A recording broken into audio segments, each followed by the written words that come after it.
What's going on, everyone? Welcome to another run here in American Truck Simulator. Today, customized the Pete a little bit for you guys. I'm running a skin made by Pauly. He's a master at the paint. Great skins for lots of different trucks. And it's on the Steam Workshop. I'll have a link in the Google Docs here. And this is the electric blue for the 389 for the version 2 of the 389. So I made a couple changes to the truck as well, but I mean, and of course the sun has to go away when I start this. Here it comes. I mean, that thing just freaking pops, man.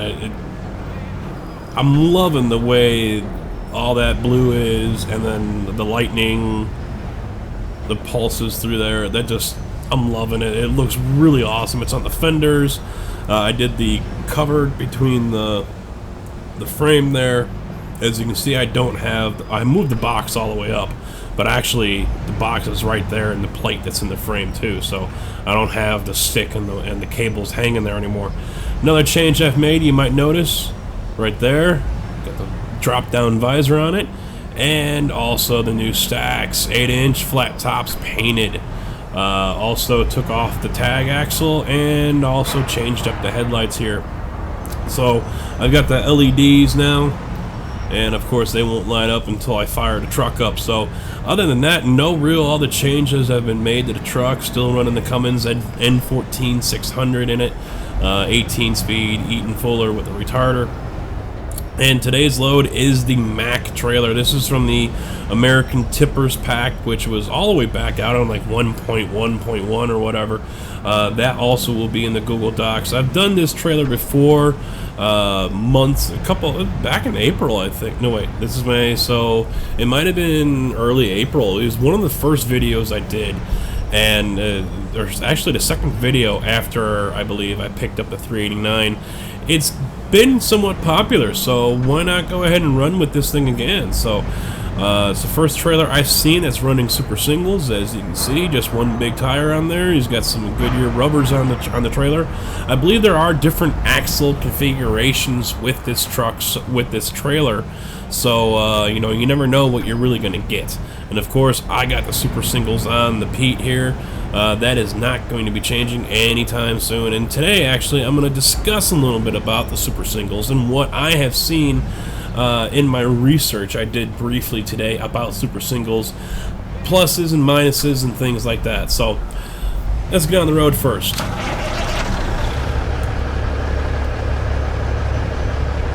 LEDs light up nice for the turn signals there on the bar. And of course, there's the lights and then the brights. Oh, I didn't even notice that. Look at the lights. Look at the headlights when I go to parking.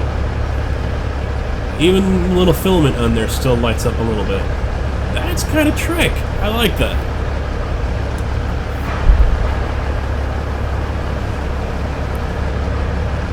Oh, can you imagine this thing in the good light at night? I mean, I don't know if that's metallic white, but holy crap. That thing is just gonna freaking pop. And, you know, mounted up to this chrome trailer, holy crap. Yep, forgot the parking brakes on. That's normal par for the course for me. Today I am starting out in Los Angeles at the Plaster & Sons, and I'm heading out to Tesla with a load of gravel, tipping the scale at 52,000 pounds. Out there in Vegas. Don't know why Tesla is needing that, but hey, whatever, floats their boat.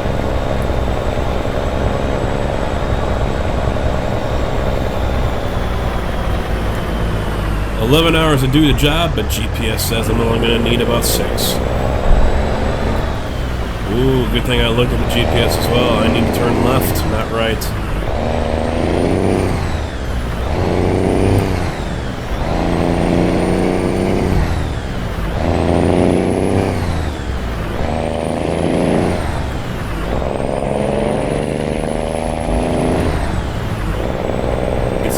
Low RPM sound going for you guys. I know a lot of guys have been asking me what motor I use. They love the sound. So, in case you didn't catch it the first time, this is the Cummins N14 600 chipped. 605 horsepower coming out of the motor there. low RPM engine brake going.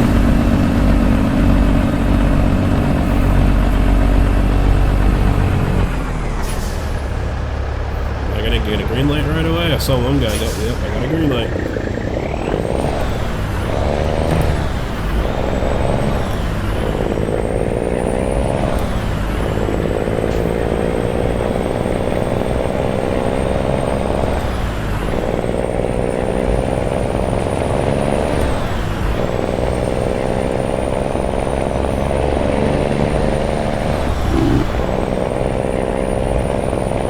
Trying to keep the engine RPMs low here so you guys can enjoy the sound.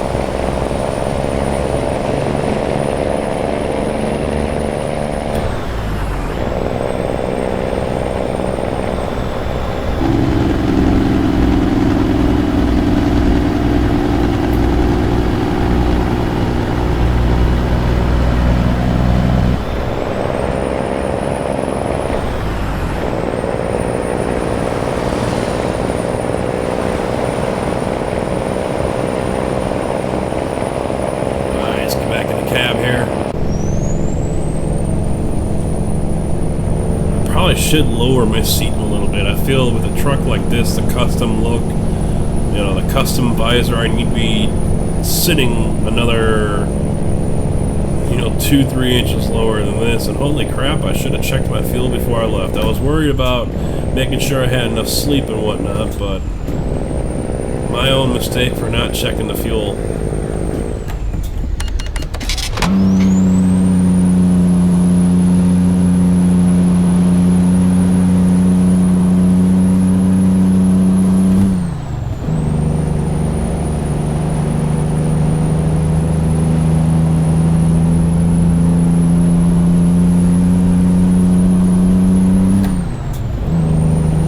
Let's see here. Oh, no, that's a screenshot. I thought I changed that, but I guess I didn't.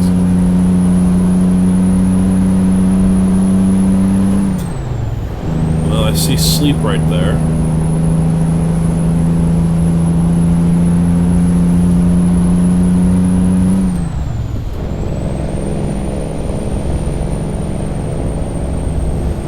That doesn't look like fuel to me.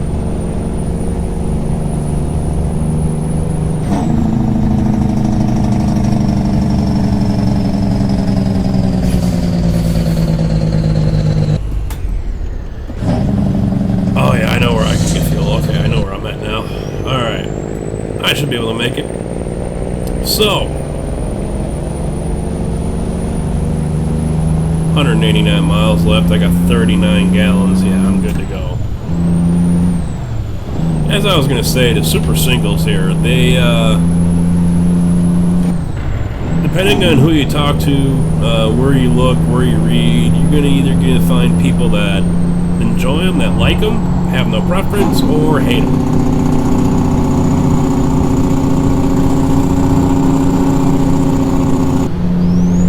Now, I never got the pleasure of driving with the super singles.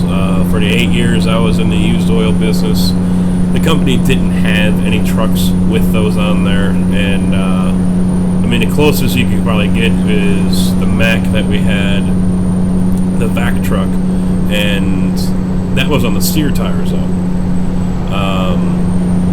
Of course, all of our trailers and straight trucks and tankers, they all had the duals. But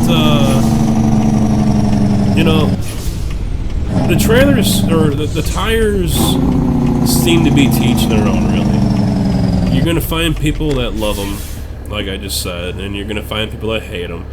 From what I've been seeing, it looks like most people really have no preference. It's been a wide array of ideas why they're so popular. Some people have said cost efficient, you know, they're cheaper than changing out a set of duals. Others have said no, not really. So I guess in the end, there it depends on who you're going to buy your tires from. You know, if you've got a good tire supplier, you know, maybe you're going to get a good deal on it. If not, then you probably won't. Another thought from, and these are all drivers, these are all truck drivers, you know, no one, you know, from an office, from the couple of posts and forums and whatever I read. Well, these two decided to hit each other. What are you doing?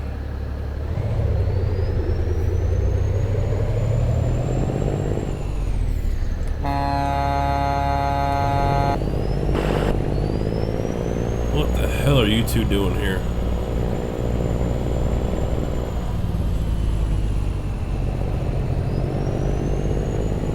I got people trying to sneak around me. You out of your goddamn mind? Okay, so as I was saying, you know, a lot of these posts are from people who are actually driving the trucks that have these. Some companies have them more than others. Prime, for instance, has a good bulk of their fleet with super singles on them. And actually, one of the drivers from Prime made a comment, and he said, you know what, I don't have a preference with them. I can live with them, I can live without them.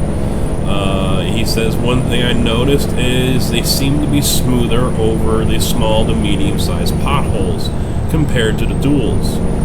I can kind of see that. You know, you got more area, you know, a bigger footprint, and so it's going to soak up and absorb the cracks, the bumps, and the holes, the potholes, more than you might get out of duals.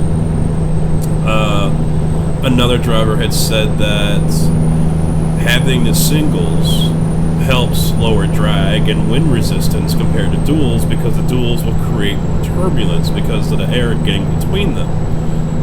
I can understand that argument as well. I don't know if there's scientific backing behind it, but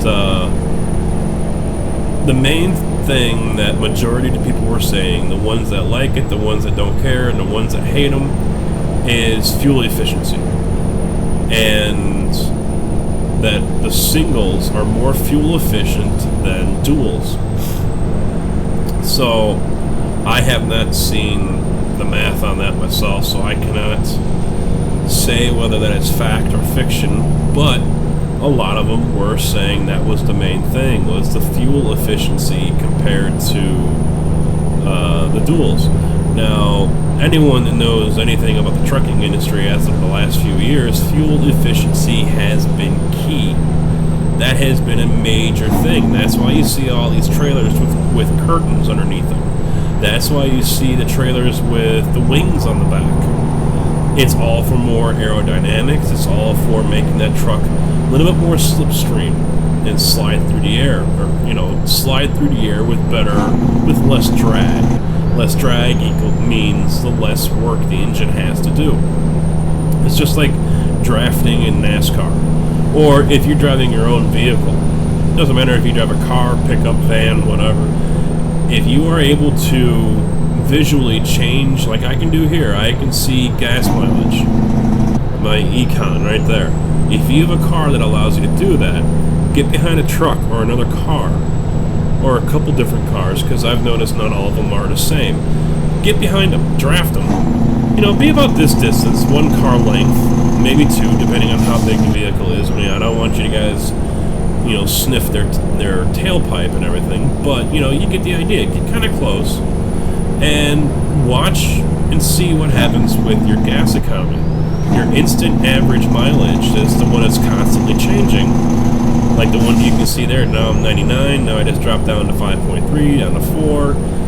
That number will fluctuate, but it should go higher because you're drafting. You're taking the air and the resistance off of your car or vehicle, and you're in a slipstream, you're in a hole. So that's kind of the idea of what the trucking industry has been trying to do with their trucks. They're trying to make them more aerodynamic, to take the drag off, to create less turbulence, so that truck slips through the air better. Now, convoying also helps with that, and that's why sometimes you will see 3, 4, 5 trucks all teamed up, and they will also rotate who's going to lead and who drops to the back. Sometimes they do that, sometimes they don't. But that's also in an effort to save fuel. So, you know, some of these trucks, they might look goofy. I thought the slipstream wings or whatever on the back of the trailers were the dumbest looking thing I ever saw. But I understand why they're doing it. They're trying to get rid of that turbulent vacuum hole that's behind the truck. All that air sucks up right behind the trailer. And that causes kind of like a vacuum effect on the backside of the trailer, in turn causing turbulence. So the smoother you can get that vehicle through the air, the better. And that's why you're kind of seeing less of the 389s and the 379s, and you're seeing more and more of the Cascadias, more of the T680s and the 579s out there on the road, because they are more fuel efficient. They slip through the air better than a W900 or a 389. So local guys, they don't have to worry about gas mileage. The local guys, they're not going more than 100 miles, 200 miles, whatever. They're not going long distance. But the fleet guys, the companies are looking for more fuel mileage. So they're going with the T680s. They're going with the Curtains. They're going with the Super Singles. All in an effort to save themselves a couple of gallons of fuel every time. Even if it's just saving one truck per year 10 gallons of fuel, you take that and multiply it by 1,000 trucks. And then you take the price of diesel, which is probably around $2.50 a gallon. And then you do the math. That's a lot of money. That's another truck, that's another trailer, that's whatever. That's even bonuses for the drivers, it's raises, you name it. It could be oh, this idiot, I thought he was going to go. I didn't know there was more traffic. That's a big difference in a company, regardless of their size. For smaller companies, it could mean whether they stay in business or not. This is not good. I'll tell you what I can do. Since this idiot is going to sit right here, I'll turn right.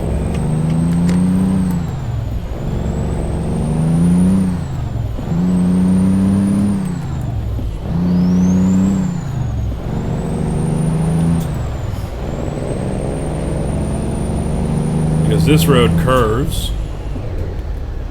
Oh, hit the splitter too soon. This road curves to the left, and as you can see, it dumps off. And I can go to the left, and my delivery point was just on the other side of the highway there, so...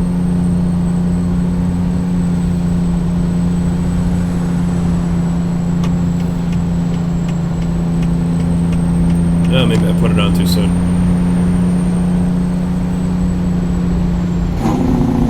So there's a 411 really on the Super Singles. Are they a nuisance for some drivers? Yes. You definitely know when you blow them. It's pretty damn loud. The downside is you can't limp your way to a truck stop to get it repaired. You basically have to pull over and wait for a service truck to come out. That is a downside compared to the duals right now, where you can limp to the next truck stop. You can get service there. Some drivers, one person said that they blew out one of their singles, and they had to wait 9 hours before a service truck could get out there to them. Alright, first off, where in the hell were you where it took 9 hours for a service truck to get out to you? In the middle of Death Valley? And then on top of that, you don't, okay, yeah, it sucks that you blew your tire, but you know what? You better be yelling at your damn dispatcher or whoever was making the call to get that service truck out there, because it shouldn't take 9 damn hours to get a truck out to you. Unfortunately, it happened, and yeah, it sucks, I can understand that, but, shit happens, but still, that was unexcusable, and I know I would have been on the phone, if not in person, back there at the office going, what the hell were you doing? Now, it could have happened at late at night, alright, I can see that happening, but still inexcusable. I guess I'm invisible or something.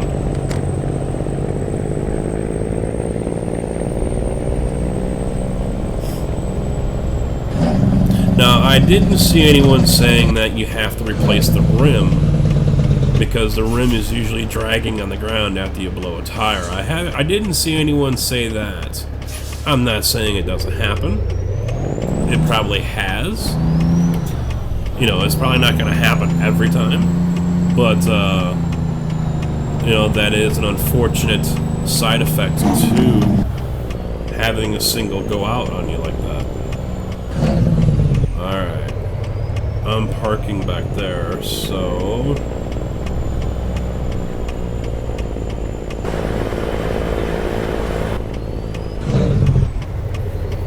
this is going to be interesting.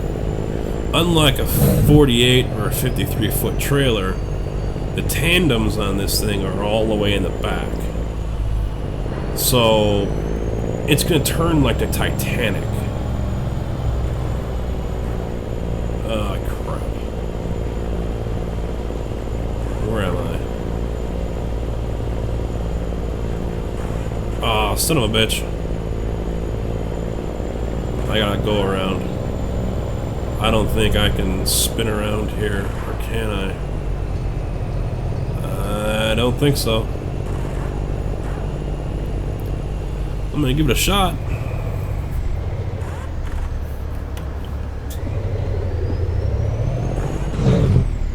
No, I'm not. I'm noticing that trailer's getting closer and I'm not turning sharp enough, so I will pull out to the front and I will get turned around there. Let's see.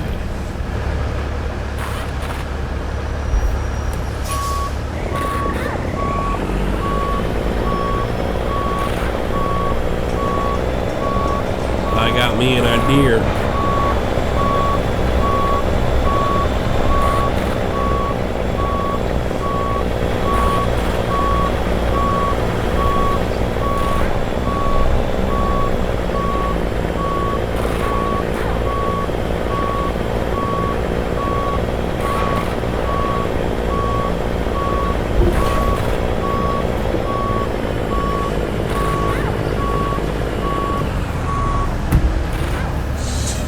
It doesn't like being turned all the way like that, but it'll survive.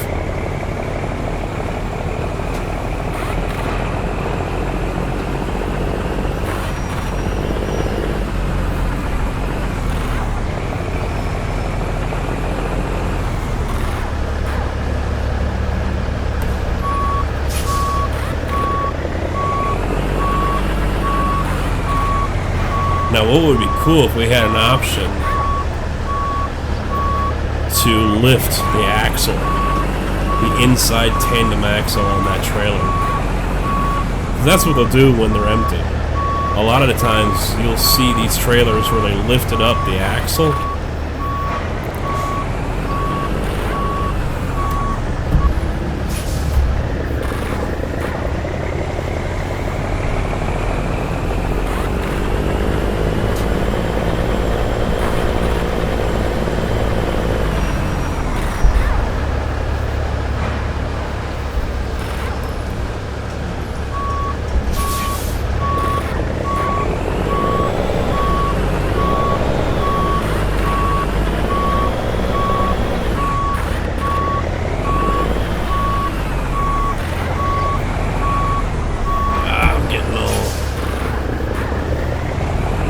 Again.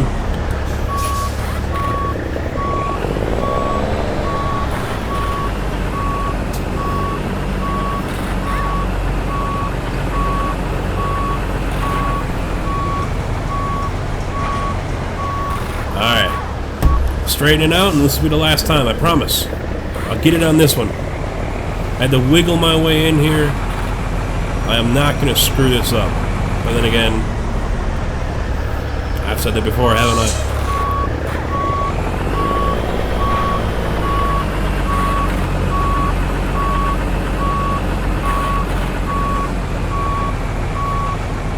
Got her.